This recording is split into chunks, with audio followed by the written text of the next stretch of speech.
So you've been screening films for how long? Since before God. What was it like then? Well, there was nothing before God. How did you screen films if there was nothing? Well, when I arrived in Toronto, there literally was nothing. And I had acquired a small library of important silent films so I could see them. And I started to read books on the art history and business of motion pictures. And then one day I realized I should be looking at the movies I was reading about. So for that reason, I bought copies of these films, not out of nostalgia or to collect them or whatever, so I could see them.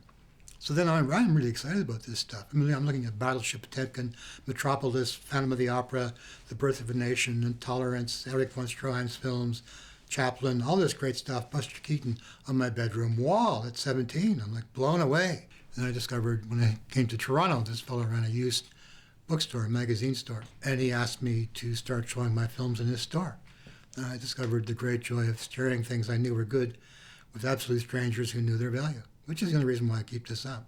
So this is the only place in the world that actually welcomes strangers and the sick and the homeless and the whole fucking 9 yards, man. And that's what the history of this place is. You know, this is the real shit.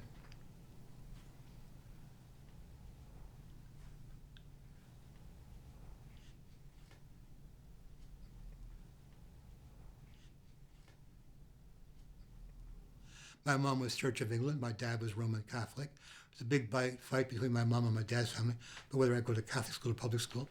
Finally, my mom said, why don't we let him decide? She gets me home late at night by herself. She says, do you want to go to Catholic school with the bad kids or public school with the good kids? So you can guess where I went. And I come home the first day, and all my Catholic cousins are waiting for me top of the hill with sticks and stones and names, calling me a Protestant. I'm fucking 6 years old. I have no idea what the name means, but I discovered something at the age of 6 that not many people do. I discovered that our friends could turn against us, and from that moment on, I chose to walk alone. And that was the first lesson I learned when I started school. And my first grade teacher was the wife of the principal. She asked us to draw stick figures of men and women. I drew stick figure nudes. She said, you're an artist. She gave me colored chalk. She encouraged me, which was really cool. You're 6 years old. You're being encouraged to draw. Well, it was really cool. And then I get to grade 2. Teacher reads from the Bible every day. She asks us to draw stick figures of men and women. She sees my nudes. And she says, you have a dirty mind. Little fella, you got a dirty mind.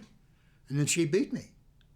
And I damn near died that year. But that was a tremendous gift. Because at the age of 7, I learned a teacher could be wrong.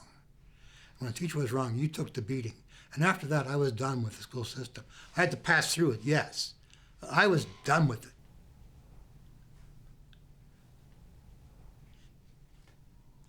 You know, people say rebellion is a sin. No, rebellion's not a sin. It's a sign of backbone and having a spine. And unfortunately, it's all too fucking rare. You know, what I try to get through to you kids at Ryerson is get the fuck out of the classroom. The time and the money you're spending. Charlie Chaplin arrives in 1914, hired by Mack Sennett. He's in his early 20s, maybe not even 21. Sennett's freaked out because Chaplin's not what he wanted, so they don't use him for a while. And then he finally is put into a film. The director was a man named Henry Pathé Lerman, and Lerman did not like Chaplin at all. So Chaplin does what Sennett wants in the first 6 films. But in everything after that, Chaplin lets his gut take over. Well, Chaplin goes from Sennett, where he's getting paid the top $150 a week, and then he goes from Keystone at $150 a week to the S&A company.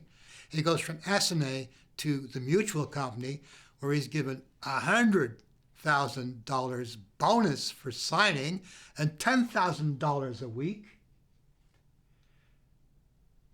And what are you doing? You're making little tiny 5-minute films no one's going to fucking see outside your fucking classroom. Make your movies for the world, not for your classroom. See, the whole school system is based on the Austrian model designed by Johann Fichte. It was designed to create men who follow orders, men who obey. That's its purpose. That was its purpose then. That's its purpose now. It's not designed to create people who think for themselves. People who think for themselves are dangerous.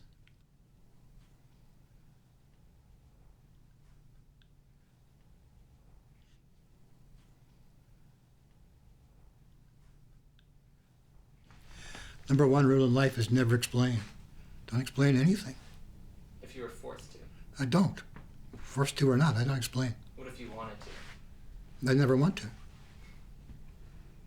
I'm not here to be understood. I'm not here to understand myself. A couple of weeks ago, father arrived with his kid, and he said, I told my son he's going to see some great cartoons. Here's some great stories.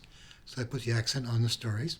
Second person who arrived was a much older man, and then three younger people, two guys and a girl, arrived.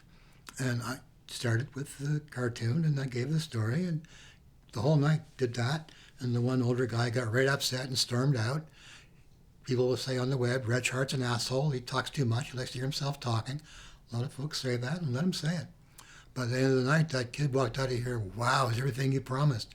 And those three people that came in afterwards were like, wow, we had no idea it was going to be this good. Having my door open to absolute strangers who come to my programs, not knowing and not caring who they are, that's a challenge. Everything you do in life is a challenge. Walking away from home, walking away from high school, walking away from security, walking away from the guaranteed life, and then entering into the absolute chaos of the real world. That's a challenge. I left in the middle of grade 13. My principal said I had the wrong attitude, and if I left school that day, I'd starve in 2 weeks. He said, where are you going? I said, to see if you're right. And you wouldn't be here if I hadn't left. And I clearly haven't starved. I've got about 40 pounds I could use getting rid of. I got to do more walking.